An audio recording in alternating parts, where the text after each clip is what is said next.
Science Commander Zervex examined the strange artifact their security officer had returned with.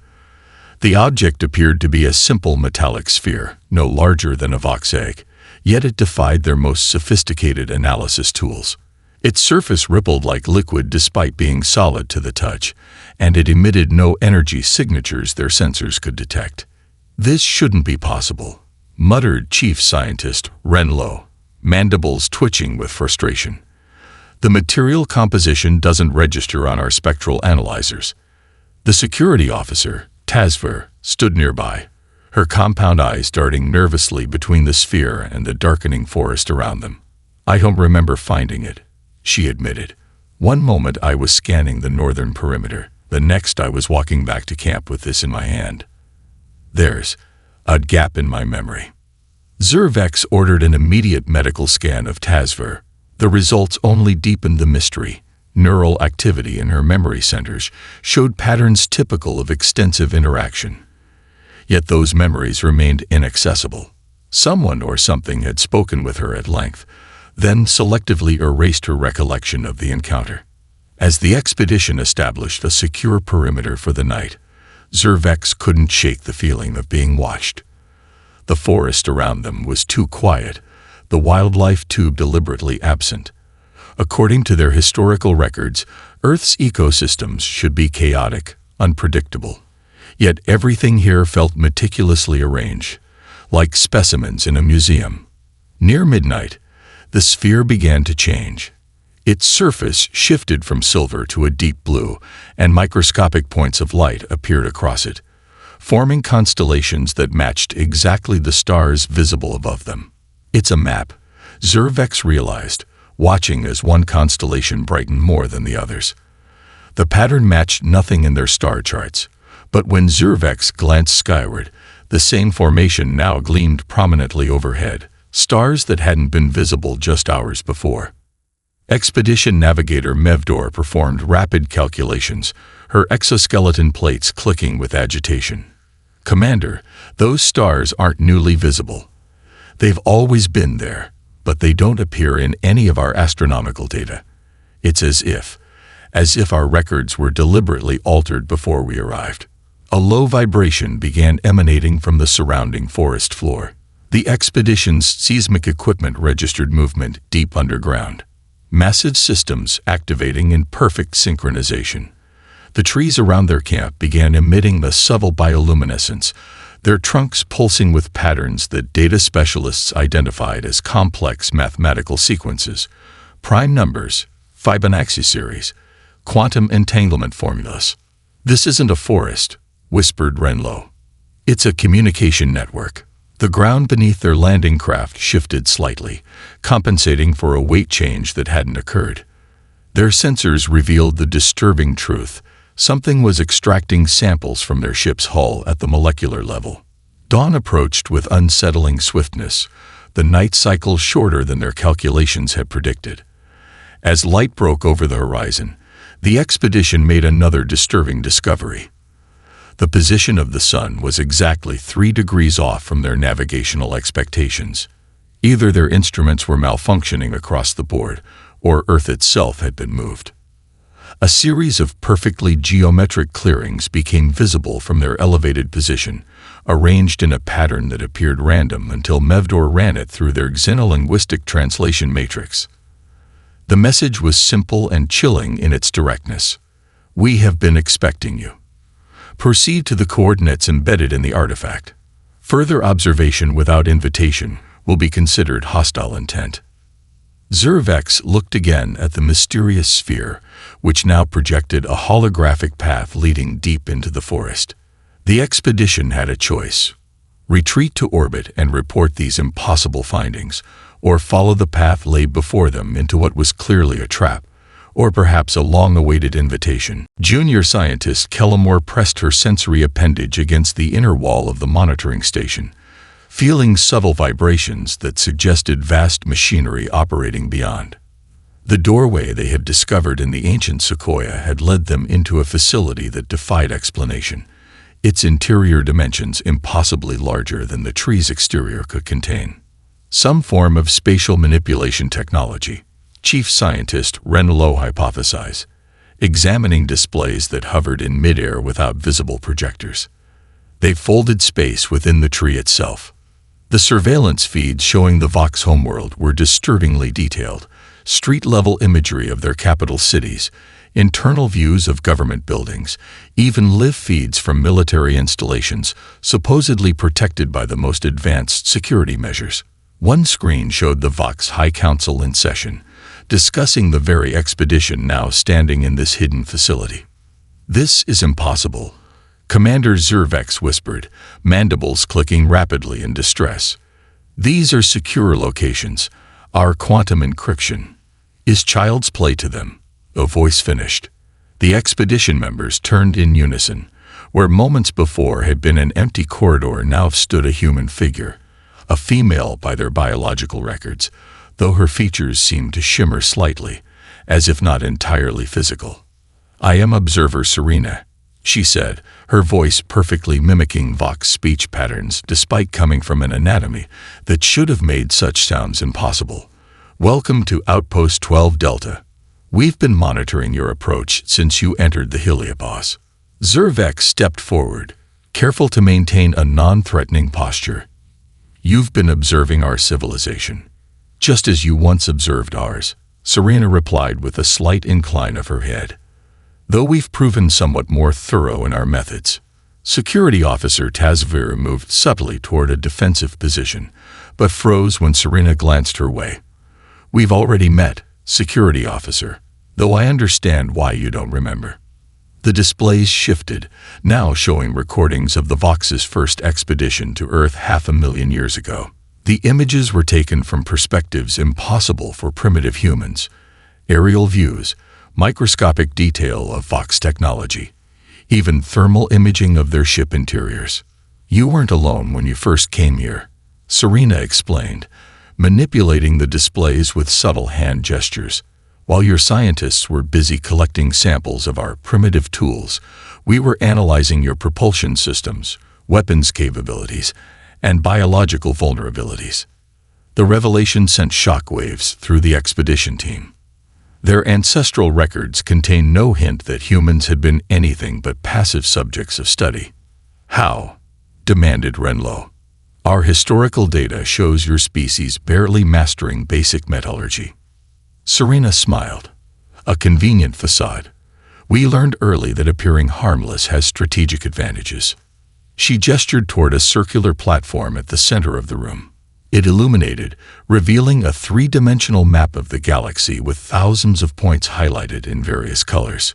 "This monitoring station is one of millions scattered throughout the galaxy, disguised as natural formations or integrated into developing civilizations' architecture.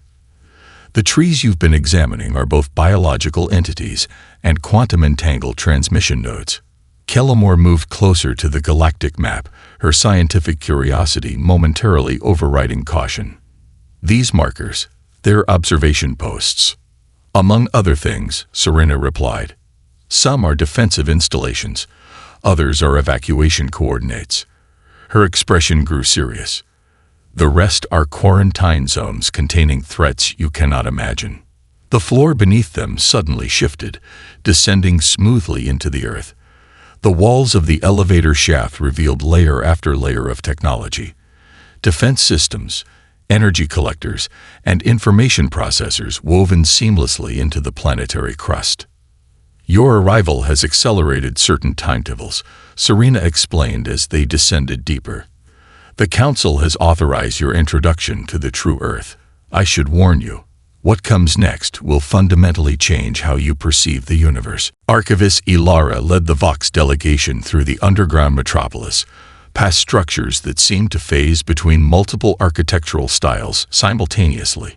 Residents moved with purposeful efficiency, some appearing fully human while others displayed subtle modifications, enhanced limbs, eyes with visible data displays, skin embedded with circuitry patterns that pulsed with information. "The city you see is Novaterra, one of 12 major underground habitats," Ilara explained. "Approximately 30 million humans live here, primarily those who maintain physical forms for practical reasons. Commander Zervex noted how the humans neither avoided nor stared at the alien visitors, their presence acknowledged with nothing more than casual glances. Your people seem unsurprised by our appearance. They've been prepared for this meeting for generations, Ilara replied. Children study Vox biology and culture alongside human history. Your species has been a subject of considerable interest since your first visit. They approached the massive spherical structure at the city center. Up close, its surface appeared to be composed of countless shifting hexagonal panels, each containing what looked like flowing script that rearranged itself continuously. "What is this material?" asked Kellamore, reaching toward the surface but stopping short of touching it. "Active computational matter," Ilara said. "The exterior processes approximately 10 exaflops of calculations per second, while serving as a structural component. The text you see is a real-time update of defense system status." A section of the sphere's surface parted, revealing an entrance. Inside, the Vox found themselves in a vast circular chamber. The walls displayed three-dimensional representations of star systems, with particular focus on a dark region of space near the galactic core. Dozens of humans worked at stations monitoring activity in this region, their movements synchronized with unsettling precision. "This is central monitoring," Ilara explained. "From here, we track the movements of those we call the Void Collective." The central holographic display shifted to show what appeared to be a swarm of darkness moving through space, consuming light and matter as it traveled. Even in this recorded representation, there was something fundamentally wrong about the entities. Their movements violated known physics, their forms suggesting geometries that shouldn't exist in normal spacetime. "We first detected them 150,000 years ago," continued Ilara. "They destroyed 3 developing civilizations before we understood what we were witnessing. They're drawn to technological emissions, particularly faster-than-light communications and certain types of energy signatures." Senior tactician Mevrek stepped forward, her combat reflexes triggering at the sight of the threat. "If they're attracted to technology, how have you remained hidden while developing all of this?" She gestured at the advanced city around them.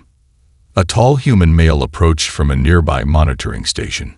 His eyes held an unusual depth, suggesting significant neural enhancements. "Defense Commander Orion," Ilara introduced him. "He oversees our containment efforts." "We developed in darkness," Orion explained, his voice resonating with an authority that seemed almost hypnotic. "After detecting the Void Collective, humanity made a collective decision to mask all technological signatures. We abandoned traditional development paths, instead focusing on technologies that could exist beneath detection thresholds." He gestured to the display, which zoomed out to show a network of satellites positioned around the dark region. "These are quantum isolation barriers. They create a dimensional fold that contains the entities while feeding them artificial technological signals to keep them satiated." "You've been fighting them alone?" asked Zervex, mandibles clicking in disbelief. Orion's expression darkened. "We had no choice. Warning other civilizations would only have directed the collective's attention toward them. Technological species that broadcast their existence become targets. Your expedition followed standard protocol by transmitting regular updates to your homeworld, each transmission potentially leading the collective toward another meal." The implication silenced the Vox delegation. Their civilization had unknowingly been broadcasting its location to these predators for millennia, saved only by humanity's silent vigil. As the Vox delegation moved deeper into the memory library, the crystalline cubes began to respond to their presence, illuminating with soft blue light. Each cube contained not just memories, but entire lifetimes, consciousnesses preserved in quantum states that could be accessed or even temporarily reactivated. "These preserved minds form our civilization's greatest resource," Ilara explained, stopping before a particularly ornate cube. "This belongs to Dr. Michael Chen, who led the first human research team to reverse engineer your ancestors' scanning technology." The cube activated at Ilara's gesture, projecting a holographic image of a serious-looking human male. His eyes widened slightly at the sight of the Vox visitors. "Fascinating," the projection said, studying them intently. "Their exoskeletal development has progressed along the exact evolutionary path we predicted." Commander Zervex stepped forward, mandibles clicking in astonishment. "This consciousness can interact with us directly. I am a complete neural snapshot preserved approximately 231,000 years ago," Chen's projection explained. "Though I exist primarily as information now, my thought patterns, memories, and personality remain intact. I've been awakened periodically to consult on Vox-related matters." Chen gestured, bringing up displays showing detailed anatomical models of the Vox species, alongside centuries of evolutionary projections. "The discovery of your monitoring devices was our first true moment of cosmic awareness. Before that, we believed we might be alone in the universe." Chief Scientist Renlo moved closer to examine the projection. "You've been studying us for over 200,000 years. Studying, understanding, and in many ways, admiring," Chen replied. "Your visit catalyzed our development. When we realized we were being observed and classified as primitive, it united humanity like nothing before. Nations pooled resources, scientists shared discoveries, and we abandoned our destructive tendencies." The projection waved a hand, and the surrounding cubes activated in sequence, showing key moments in human history after the Vox departure: the discovery of alien monitoring devices, the worldwide mobilization to understand the technology, the realization that they were being observed by multiple extraterrestrial species. "We made a species-wide decision," Chen continued. "Rather than announcing ourselves to the galaxy, we would develop in secret, studying those who studied us. We established observational outposts near every world your ships visited. We learned 700 alien languages, mapped the territories of 83 interstellar civilizations, and identified 16 potential existential threats to galactic life." Junior scientist Kellamor's sensory appendages quivered with comprehension. "The classification in our historical archives, it drove your entire species to prove it wrong." "Precisely," Chen nodded. "When your scientists labeled us as primitive specimens with limited potential, they unknowingly issued the greatest challenge humanity ever received. We became determined to not only disprove that assessment, but to exceed any possible expectation." Ilara guided them to a central chamber where thousands of memory cubes formed a perfect sphere, all glowing with synchronized patterns. "The consensus," she explained. "Our greatest minds throughout history, preserved and interconnected. They analyze threats, guide research, and maintain civilization's long-term vision." Zervex observed the structure with growing comprehension. "This is not merely an archive. It's your governing body." "One aspect of it," Ilara acknowledged. "The consensus provides wisdom and historical continuity, while the living guide implementation and adaptation. Together, they maintained our hidden development and defensive posture for hundreds of thousands of years." The central sphere pulsed suddenly, its light shifting from blue to amber. Ilara's expression changed, her casual demeanor instantly replaced by focused alertness. "Something's happened," she said, turning toward a newly appeared display. "The outer defensive grid has detected anomalous activity at the heliopause. Energy signatures consistent with Void Collective Scouts. Your arrival has drawn attention sooner than we anticipated." The vast awakening chamber hummed with activity as hundreds of suspension pods activated in synchronized sequences. Each pod contained a specialized human, their bodies enhanced through generations of carefully guided evolution and technological integration. Medical personnel moved efficiently between the awakening individuals, conducting final checks as they emerged from suspended animation. "These are our Sentinel Division," Ilara explained as the Vox delegation observed from an elevated platform. "They're designed specifically for Void Collective encounters." Commander Zervex studied the awakening humans with both fascination and unease. Unlike the regular citizens they'd seen in the underground city, these individuals radiated an unmistakable martial presence. Their movements were precise, almost predatory, and their eyes held a focus that seemed to cut through physical space. Designed. Questioned Security Officer Tazver. You engineer your own people. We adapt, corrected Ilara. These volunteers undergo genetic optimization and neural reconfiguration. Their perception operates across multiple dimensional planes simultaneously, necessary when fighting entities that exist partially outside conventional reality. Below, a particularly tall human male emerged from his pod, his skin covered in intricate circuitry patterns that pulsed with blue-white energy. Instead of walking to the preparation area like the others, he simply vanished and reappeared at his destination. Quantum displacement, Ilara noted, observing the Vox's startled reaction. Division Commander Lysander can perceive and navigate through quantum probabilities. The Void Collective exists partially in probability space, so our fighters needed to evolve similar capabilities. A holographic display appeared beside them, showing the solar system's outer boundary. Several dark anomalies were now visible crossing the heliopause, moving with purpose toward Earth. Scout entities, Ilara explained. They're drawn to the unique quantum signature of your vessels. Your propulsion technology creates distinctive ripples in space-time that act as beacons to them. Junior scientist Kelmore's sensory appendages vibrated with distress. If they track our quantum signature back to our homeworld, your entire civilization would be consumed within days, confirmed Ilara. The collective doesn't just destroy technology. It absorbs information and evolution. Each consumed species makes it more efficient at hunting the next. Below them, Division Commander Lysander looked up, his eyes meeting Zervex's with unsettling directness, despite the distance between them. He nodded once, a gesture that somehow conveyed both reassurance and warning. The Sentinels will deploy within the hour, Ilara continued, guiding them toward an adjacent chamber. But first, there's something you need to understand about what we're facing.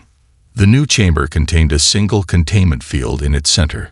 Within the shimmering energy barrier floated what appeared to be a small fragment of absolute darkness, not merely black, but a complete absence of light and dimension.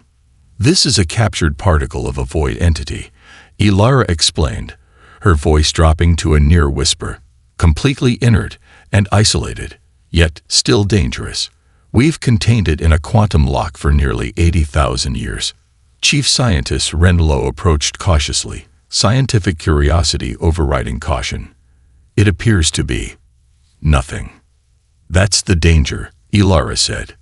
It's not nothing, it's no thing. An absence of reality itself. The Void Collective doesn't just consume matter and energy. It erases the fundamental properties that allow existence. As if responding to their attention, the fragment seemed to pulse, and for a brief, terrifying moment, the containment field flickered.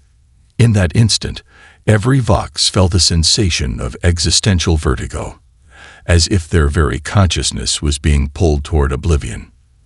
That was at less than 1% containment degradation, Ilara noted as the field stabilized. Now imagine trillions of these, working with coordinated intelligence, directed at your homeworld. Commander Zervex's exoskeleton paled visibly. How do you fight something like this? Ilara's expression hardened, by becoming something even they fear. The Central Coordination Council chamber shifted around the Vox delegation, its dimensions seemingly fluid as additional human officials arrived. Three-dimensional displays showed the Harbinger entities accelerating toward the solar system, their dark matter constructs warping spacetime as they moved. We've been containing these incursions for millennia, explained Council Elder Severin, her silver hair contrasting with eyes that looked remarkably young. But never have they responded so quickly to a new signal. Your vessels must carry technological signatures of particular interest to them. The central holographic projection zoomed in on one of the Vox expedition ships, highlighting its quantum resonance drive. The engine core pulsed with a distinctive energy pattern that matched, with disturbing similarity, the frequency emissions of the approaching harbingers. Convergent development, muttered Chief Scientist Renlo, mandibles clicking in distress. We independently created technology that mimics their communication patterns. Worse than that, said another council member, a heavily augmented human whose body seemed partially translucent. You've been broadcasting what amounts to a mating call to them for centuries. Each resonance pulse from your ships signals what they interpret as reproductive availability. The implications sent a wave of horror through the Vox delegation. Their entire interstellar fleet, thousands of vessels exploring the galaxy, had been unknowingly attracting these predators. Why didn't you warn us? Demanded Commander Zervex. If you've been observing our civilization for thousands of years, you could have prevented this. To warn you would have exposed us, Elder Severin replied calmly. And humanity's strategy has always been to remain hidden while containing the threat.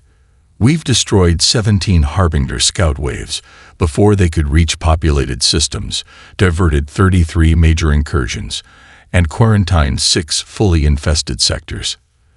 The augmented council member gestured, expanding a region of the galactic map. This empty zone that your astronomers call the Cygnus Void. It's not a natural formation. We collapse 11 star systems to create a dimensional firebreak after they became infested. 7 billion sentient beings volunteered for evacuation into digital existence so we could enact the quarantine. Tactical Officer Maverick moved closer to the display, her combat-trained eyes assessing the strategic situation. You've been fighting a war across multiple fronts for 150,000 years without allies or support. Not entirely without allies, corrected Elder Severin. 3 other species discovered the threat independently and developed their own countermeasures. We maintain limited contact through quantum-encrypted channels that the Harbingers cannot detect. A new alert flashed across the displays. The Harbinger Vanguard had accelerated to super-relativistic speeds, their arrival time now calculated at less than 6 hours.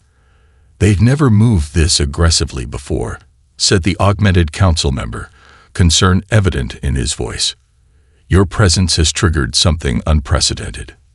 Junior scientist Kellamor's sensory appendages trembled. Perhaps our quantum signatures contain information they particularly value. Or perhaps, suggested Elder Severin, they'd recognize something in your biology that presents a specific threat to them. She turned to Commander Zervex with sudden intensity. Your species evolved on a planet with unusual magnetic field properties. Your neural structures incorporate trace elements that can perceive quantum fluctuations, a trait our scientists have observed but never fully explained. The room fell silent as the Human Council and Vox delegation regarded each other with new understanding. Are you suggesting, Zervex said slowly, that our species might possess natural defenses against these entities? Not defenses, clarified the augmented council member. Weapons. Your neural structure generates field patterns that disrupt their cohesion. That's why they're responding with such aggression. You represent an existential threat to them, just as they do to you. Elder Severin stepped forward, her expression grave yet determined. We've been fighting this war alone for longer than your civilization has existed. Now, it seems the universe has provided us with unexpected allies. From Earth's orbital defense platform, the Vox expedition watched the human counterattack unfold with precision that bordered on precognition. The defense fleet moved in complex formations that seemed chaotic at first glance, but revealed themselves as intricate tactical patterns when viewed across multiple dimensional planes. Each vessel is piloted by a linked pair, explained Fleet Commander Kessler, a compact woman whose eyes constantly shifted between normal vision and a ghostly blue glow, a physical navigator and a quantum consciousness working in perfect synchrony. The main view screen tracked a human Corvette-class ship as it engaged a particularly massive Harbinger construct.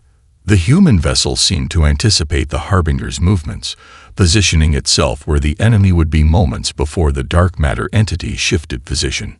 They're attacking across time streams, realized Tactical Officer Maverick, her combat-trained eyes widening with comprehension. Your pilots are engaging them in potential futures and collapsing those potentialities into actuality. Kessler nodded. Quantum combat. We learned it from studying the Harbingers themselves. Commander Zervex studied the tactical displays with growing understanding. You're not just fighting them. You're using their own nature against them.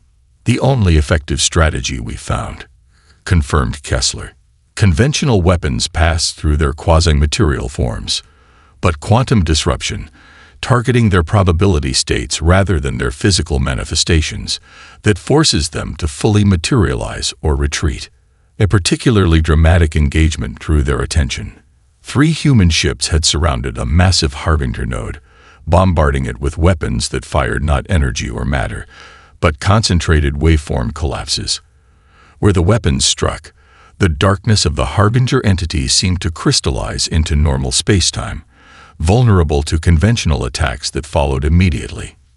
Your neural structure generates similar disruption fields naturally, Kessler told the Vox delegation, at a much lower intensity, but the fundamental effect is identical. That's why they fear your species. Chief Scientist Ren Lo clicked his mandibles in sudden realization. Our evolution on a planet with unique magnetic properties, it wasn't random. No, agreed Kessler. We've suspected for centuries that the Harbingers have been selectively eliminating species with neural structures that might threaten them. Your ancestors survived only because they developed technology late in your evolutionary timeline, remaining beneath notice until your brains were already incompatible with Harbinger influence. A new alert flashed across the displays. A second wave of Harbinger constructs had appeared at the edge of the solar system, these far larger and more complex than the first wave. Command vessels, Kessler said grimly. They never commit those unless. She trailed off as the tactical display updated, showing energy readings that made even the experienced fleet commander pale. They're initiating a dimensional fold, she announced, her voice tight with controlled urgency. They're attempting to collapse this entire sector into a pocket universe, their standard tactic when encountering particularly dangerous prey. Zervex watched in horror as space itself began to distort around the outer planets. Can you counter this? Not alone, Kessler admitted. Our quantum arrays can stabilize perhaps 40% of the dimensional boundaries. We need additional disruption sources aligned with our frequencies. She turned to the Vox delegation, her expression deadly serious. Your ships generate quantum signatures that the Harbingers recognize as threats. If we could temporarily modify your vessel's resonance patterns to amplify rather than broadcast those signatures. You want to weaponize our ships, realized Tactical Officer Mevrek. Turn them into disruptors. Not just your ships, Kessler clarified. Your people, your neural patterns, properly amplified through our technology, could be the key to stopping this incursion permanently rather than merely containing it. The full Human Continuity Council assembled in what they called the Nexus Chamber, a vast spherical room where reality itself seemed fluid. The walls displayed real-time views of the battle raging across the solar system.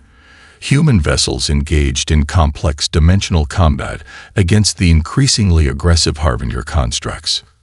Commander Zervex and the Vox delegation stood at the center of the chamber, surrounded by the combined leadership of Earth's defense forces and governmental structure.